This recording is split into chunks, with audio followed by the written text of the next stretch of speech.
يقول العدل الإلهي الله جل جلاله وجزاء سيئة سيئة مثلها. Malipo ya ubaya Allah hulipa hapa hapa katika ulimwengu kabla ya akhera. Utaanziwa hapa katika ulimwengu huu. Leo tembea tu ukiona unatamba katika ulimwengu huu, lakini wallahi Allah hajaghafilika na wewe unaoyafanya katika mgongo huu wa ardhi. Indama tudammir hayata al-insan bilkadhib waluhud azaifa, pale ambapo unatembea katika mgongo huu kutoa aibu za watu kwa uongo tu, wataka kuangamiza maisha ya watu, fulani aonekane mbaya lakini wewe ni mwema, unamsingizia mambo yaliyokuwa mabaya katika ulimwengu huu.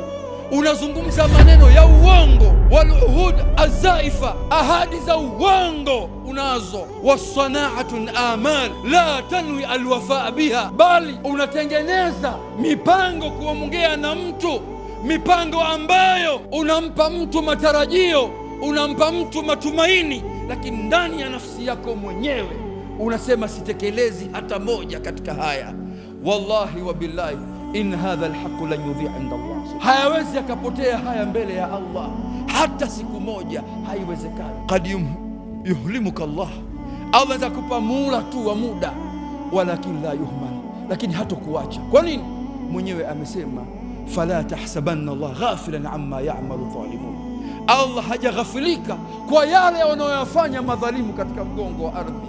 Sataudu yawman al-adha ila sahibihi, yale mabaya unayoyafanya yatarejea kwako siku moja, jazaan wifaqa, malipo kwa yale uliokuwa unayafanya.